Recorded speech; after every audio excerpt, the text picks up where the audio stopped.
and welcome back to Lynx River Talk. We are here to discuss with you today Season 1, Episode 6, Out of the Blue. First off, another character intro. We have the lovely Donna Kiza. Yeah, she's kind of like the bad, tough girl, like female TV of the community. Yeah, and we find out in this episode that she's 16. We find out Marie's 13, so knowing Marie is TV's younger sister, we can kind of guess that TV and Donna are pretty much the same age. Mm-hmm. So then we've got Ruth Kiza. And she's obviously the mother of Donna Kiza. And she also does custodial work in the town. Yes, she does. So that is it. We start the summary off with Eric begging Lindy via the phone to come visit, and you can see it's not exactly working the greatest for him. Yeah, this is kind of a common thing. We've seen him not making any headway trying to get a visit from his family. And then immediately after, there is a helicopter that kind of emergency lands in the town, and we find out they're U.S. Air Force. Yeah, one of them's injured. We get quite a bit of attitude from the co-pilot, who we later find out his name is Steve Marshak.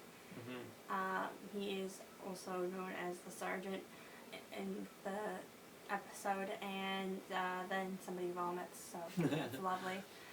Then we get to jump to the health center where we find out somebody else is injured. One of the other guys is injured, and they find out food poisoning, and we get more attitude from Marshak. Yeah, Steve Marshak is a prick. Yeah, he's really not a nice guy. It's very evident right from the beginning.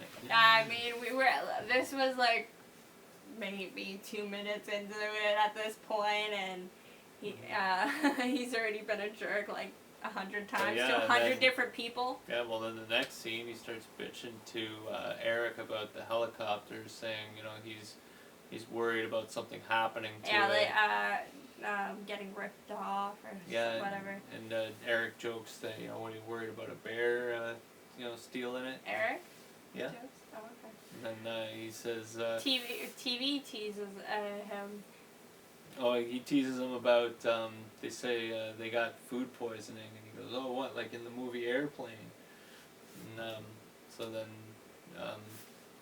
Marshak, being his prick self, of course, makes a racist remark at that point when Eric and him are walking away about them being in the boonies because there's a bunch of Indians. Okay. So then the co-pilot, or Marshak, sits in the coffee shop with the kids, TV, Marie, Donna, Joey, and Hannah. He's kind of getting inappropriate, very lightly, but then Donna flirts very heavily back. Then we've got the lieutenant, second lieutenant, Lloyd Hillard, we later find out, joins in. Yeah, and when he crashes the party, he's actually a little bit inappropriate himself to begin with. Yeah, well, he wants alcohol. Marie offers Coke. And we see Marie being a little flirty there. Like, you can tell when she's offering the Coke. Yeah, she's kind of, obviously excited that she's talking to these guys. Well, there are two cute older guys that are coming to town that are Air Force guys, and they're teenage girls, I mean. Yeah. They hit the jackpot, really. I mean, where they live, they hit the jackpot.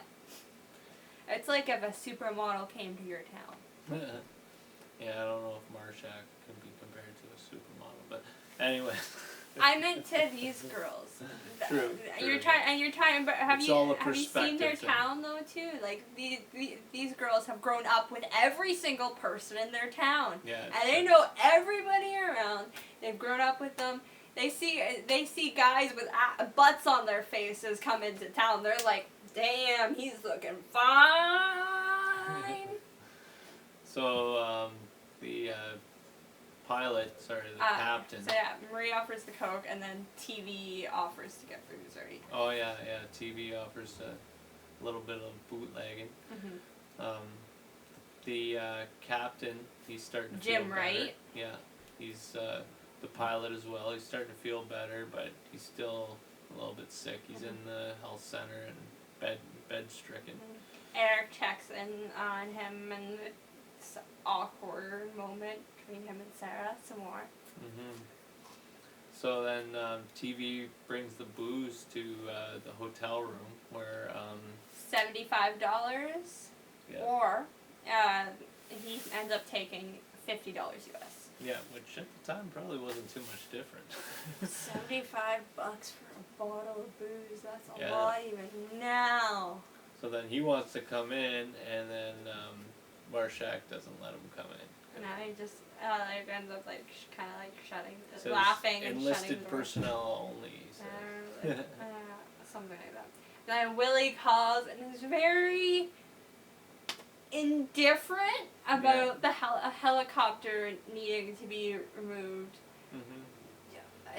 And what was it that he said at the end? There was, If you want. Yeah, that was, yeah. And Eric's like, oh, I'll have him moving. And he's like, if you want. oh, I love Willie. Oh, that's one of the things that just encompasses him. Yeah, his manner is just so easygoing. Yeah, but that one line really encompasses his personality. Yeah, for sure. I mean, that's what I was trying to get at. So then Eric checks in on the sergeant and lieutenant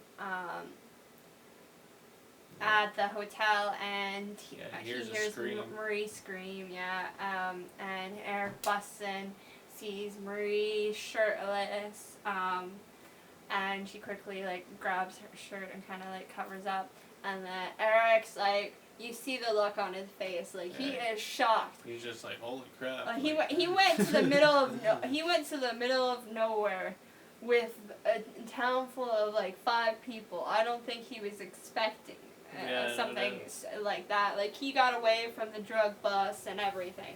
So of course the guys get arrested because one of the girls is underage and. And the girls are taken to the health center. So then Sarah examines them, and Marie's throwing up because she's still experiencing the after effects of the alcohol, I guess. And then I think it's just the stress and everything that went on as well. But yeah, so then we go outside, and Michelle explodes. Understandably, of course, this, especially, this is her hometown. These are girls she's grown up with, and this is again a very small town, so it's not just like any town. They are very close with everybody. So I think it was more impactful for her, but Eric is wonderful in this situation. He's very calm and very helpful to her, saying, let's calm down, let's get this done properly so we can nail them, and so that they don't just get away. Yeah, and then he goes about, practicing what he preaches. He's telling her, get good swabs and He's very, very careful of collecting the evidence, and he collected lots of evidence, everything as well.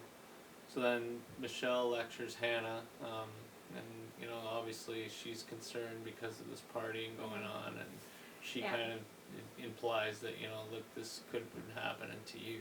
And Hannah pushes back.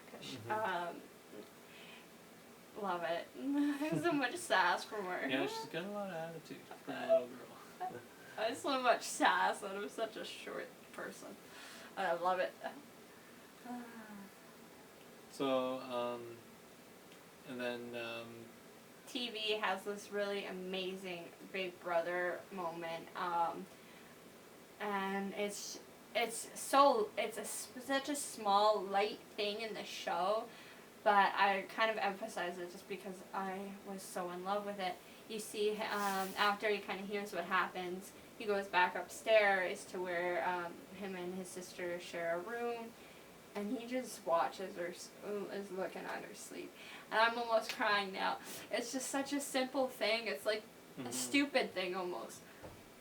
But it's very sweet. You can tell, like, yeah, it's, he feels like he's full, responsible. and he also, for you can tell what he's what full happened with to so him. much love for her and everything. So you get a great part from Dakota because TV actually great does job. have some emotion. I know. I'm crying. Other than Okay. anger and Shut hate. up! I'm still crying. Okay, so then we got Rosie threatening food poisoning, which was hilarious. Yeah, she's undercooks the chicken. No. That's later. Oh, Threatens Yeah, you're right. food you're poisoning. Right. Sorry. Threatens. And jumping the gun on that one. So, yeah. She's threatening the food poisoning, and it's hilarious.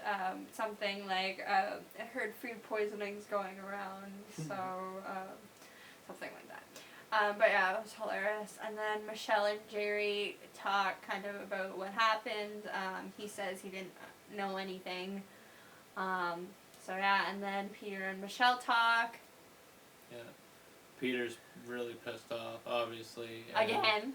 And he thinks that, something, Is he ever not? he's worrying that something might have happened to Hannah immediately, and then relieved that something didn't, but still obviously mad. And he's really down on Eric specifically, saying that he's not going to handle it properly or whatever. Yeah, And- he implies it. And that makes Michelle mad. She knows is how much hard work he's been doing with this, and how he helped stop her from making a big mistake in the case, possibly by getting all crazy and emotional. She could have miscollected evidence, or just because she was so close to the case, it could have gone wrong if she were to handle it. So Well, so she just leaves. Peter's assuming that because Eric's an outsider in the community, he's not going to care what goes on, and it's obvious that he's couldn't be further from the truth. Yeah, so Michelle just leaves. She's mad. And then TV and Marie talk. Yeah. So basically, you could see the guilt coming through again as well. And they're both kind of pushing it off on each other. And then we find out Donna had recently had sexual intercourse, and it was consensual though, and she's 16, so that's the age of consent. That's so everything there. But then we find out Marshak had grabbed Marie, and Hillard was trying to pull off Marie's jeans, and she screamed. So they were both attacking her. And she's 13, so that's And not only that, like even if it was consensual, it wouldn't be okay. She even had bruises because of how hard he grabbed her. Yeah. I don't know why I'm putting here. I don't know. I didn't see them. We just hear that she had bruises, so I don't even know if he grabbed her arm. So, anyways, again, almost crying because that was. I think we missed that because it's just like a quick line, but they were both grabbing her. So then the captain gets out of the health center. He's feeling released. better, and Eric and the captain talk, and basically the captain tries to defend his men a little bit too much for my liking, but I guess that's the angle they're trying to portray. And then we flash to one of my favorite scenes in this entire show. Sorry, Dakota House. Ravenheart, you are lovely. Donna, who plays Donna? Donna taunts TV. It's right in his face. Really bad, because he's just being rude to her. Like, I don't think the situation was so black and white in everybody's eyes, especially for Donna's perspective. But anyways, so she just and he's like bitching at her. She just pushes him. He's like walking towards her and she pushes him because he's still walking. He flies. He just flies and sails and it was amazing. She pushed him right on his ass. Well, he seems like he's trying to get in her face, or maybe he's going to push her because of what she's saying to him, and then she just puts him right on his ass. And it's a good one. He proceeds to call her a slut, and then she gives him the finger. Yeah, and takes off. And it's just like, bam, you want to be badass TV? You're not as badass as Donna. Donna Keys has got you beat. Alright, well, so then the sergeant and the lieutenant are released into... Second lieutenant. Yeah, they're released into the custody of their captain. I don't know the difference. Yeah, I mean, neither do I. I don't even know what the difference is between a sergeant and a lieutenant. So, and then Michelle has a talk with Donna about the whole situation, obviously. And Eric tries to get Marie to testify, and he's pushing it really hard. And then we've got some beautiful Elsie wisdom. Yeah, he says that it's wrong to let these guys go without charging them, and then it's wrong to use my granddaughter as a stick to beat them with. Yeah, something like that. And it was just beautiful. It was awesome. Another great Elsie quote moment. She's got many beautiful wisdomatic moments throughout the show. Usually very simple quotes, but very emotional and very, very wise. And heartwarming. So yeah, and then we've got TV. He's really hot-headed with Eric.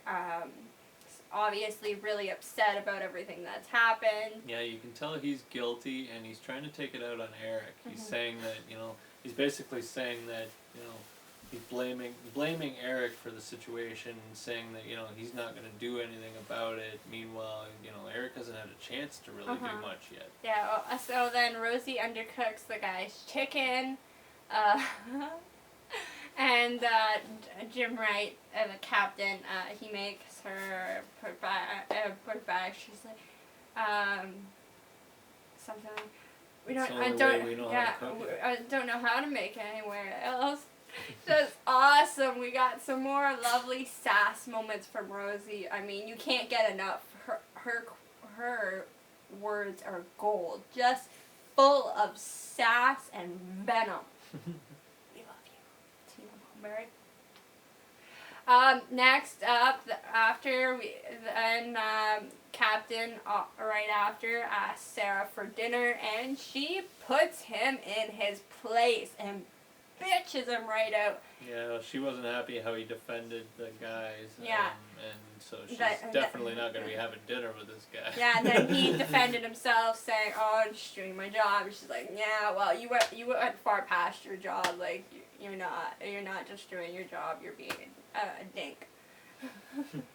So, then we have the lawyer of the enlisted men threatening the cops, basically trying to back them off by saying, this is going to be a big media storm. Well, not just the cops, the community, saying that they were going to make Donna and Marie look like the villains in this story and everything, and they were going to have no problem dragging these two children down in the mud. Yeah, and then Eric, Peter, and Michelle kind of have a conference about it, and Eric, he's really kind of like Michelle was. He's kind of worked up. He wants to go after these guys, and he kind of goes the opposite way and really starts pushing Michelle. And he goes too far. Yeah, and then we see TV with a rock, and then a rock is just magically thrown through the guy's window. I mean, could it be TV? No, I mean, I think what happened is it fell out of the sky, ricocheted off of the satellite dish, and threw through the window. It was probably one of those mysterious missing dogs that got So yeah, then we've got the court hearing where they plead guilty, obviously because they get a deal where they get a simple little fine and a pat on the back. That's it. No jail time, no nothing. Just this really small fine. But then again, when you've got one girl that's consented and the other girl that doesn't want to testify, it makes it very hard to get anything, especially when you're talking about you're going up against Air Force. Yeah, there guys. wasn't a lot of physical evidence, and like they were going just Yeah, on there the was. testimony. Like Yeah, you well, there said, was so. no physical evidence with Marie really, No. other than the bruising, which wouldn't really count. Probably, I don't know. It would depend if it looked like anything, I guess. I'm So not sure. Eric calls the guy a lieutenant. The guy says, I never get used to the way you guys say that word. And then Eric says, I hope you don't. In other words, I hope you guys aren't around here anymore. And then TV, for some reason, we don't know why, needs a gun. Yeah. And then the captain makes a very formal apology with Sarah's help to the Tenyas and the Kizas, which we'll get into in a couple seconds. Yeah, you can tell that. We're gonna get into it in a couple seconds, I just said. So, yeah, and then Eric stops TV from shooting the servicemen. He actually goes right after him with a rifle, and Eric kind of intercepts him and makes it seem like he's trying to cover for him. He's saying what, you going hunting TV? Like your rifle's supposed to be on safety. Thanks for loaning me your rifle. Oh, yeah. Eric was saying he was going. Yeah, hunting. that's what it was. Yeah. So then And then he's like, "What are you doing? Safety! You're supposed to keep the safety on you." And then Tiki's still yelling, "I want to kill you or something." Yeah. So it's pretty obvious Eric's what's going on. But it's hilarious. Eric's trying to cover up. I don't know. TV's like, Mhm. "Oh, I'm gonna kill you." Yeah, and then Then the guys leave. yeah, Michelle's basically tells him to hightail it and get out of there. Yeah. And then Eric and Michelle talk. And Eric admits that he was selfish. Yeah, he was admits that this whole thing was kind of like he was going after these guys for selfish reasons, for his own purposes. Mm-hmm. And he apologizes for barking at Michelle earlier, and she says, it's nothing, it's over. So, you can see they're obviously really their relationship's really getting a lot better, and they're really good partners at this point. Yeah, well, they work very well against each other. So, but that's it for our summary. I guess we'll get into our discussion now. Do you think Jerry knew? Yeah, I don't know. It's hard to say. I don't think he did. We don't really know how close Jerry's trailer is to the hotel, so, and I'm assuming too far away that he'd be able to hear anything or anything like that. But I got the impression he didn't know the girls were even in the room. Yeah, that's what he said. That was what I kind of felt too. Though he didn't really have a clue. What do you think he would have done if he had known? Do you think the events would have just taken place exactly how they would have, or do you think it? I think Jerry would have called the cops, or at least told somebody. Jerry's like, Jerry is. He always has to, do something or talk. But yeah, he's the huge. He's like town gossip. Mm-hmm. Him and Elsie. Sorry. What? Seriously? Who gossips? Who gossips more than those two? So.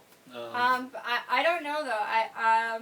I really hope he would. I don't see him just standing by though and doing nothing. No, so. He's a penny pincher, but I don't think Jerry's that bad. No, I don't even think for money he would have done it. I think what would have happened, honestly, now that I brought that up, is if they would have offered him money to keep something like that quiet, he would have actually told them to get out. Oh yeah, for sure. I think so. But I mean, we want to hear your opinion. What do you think about Jerry? Do you think he would have just let it happen? Is he a little underhanded? See, more underhanded than we think. So if you were TV, would you have done anything differently? Well, I mean, I think like it's kind of obvious that TV didn't see like what was gonna happen by his actions of selling the booze. This so. is very vague, so I guess I should make it make sense again. Please do. If you were TV, would you have done anything differently? So if you were TV, would you have tried to shoot them? Oh, that's pretty much my basic question. I don't think I would have tried to shoot them, but I probably would have felt like doing it.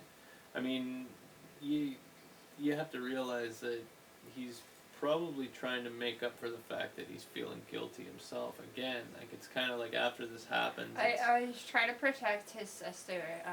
Yeah, which is, that's nice, to see in a way. But, he loves her a lot, and you can see that in this episode. I mean, he does some stupid things, but it's nice to see another side of the relationship other than just the annoyance. Mm-hmm. Because that's what is happening, even though Marie usually hangs out with TV because, well, they both have the same friends. Usually he's always annoyed with her, so it was nice to see that side. Okay, what did you think of the captain's apology? I thought it was completely insincere. Jim Wright, that was horrible. That was the worst apology I've ever heard.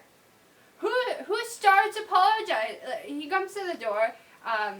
Lois, Tanya, answers the door, and he starts apologizing. But she asks him to hold a second so he can get Marie, which makes sense, Yeah.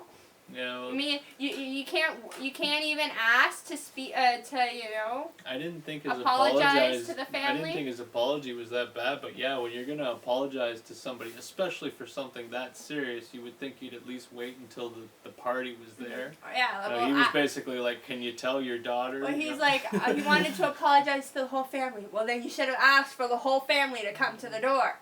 Then on top of it, what happened next? What was it? I can't remember. What happened next in the apology? Oh, he just basically said that he was very sorry. Right. For the actions of his mom. Yeah, and then he just continues on. Behalf on. Of the U.S. Air Force. It's like, okay. You can't. You don't have the decency to start over. Mm-hmm. I mean, you just pretty much admitted, and your men admitted to physically assaulting and trying to sexually molest a child, and you can't even restart your apology, man? This is why the U.S. Army gets a bad rap. And Air Force. Okay, so comment below. Facebook, email, facebook.com/Lynx River Talk. Yeah, that's it for another week. LynxRiverTalk@gmail.com. Send us your questions, memorabilia. Discuss the show with us. All right. Like, share, and subscribe. Yeah, that's how you can help us out, is by sharing it. And we appreciate you tuning in again. Thanks again. We'll see you next week.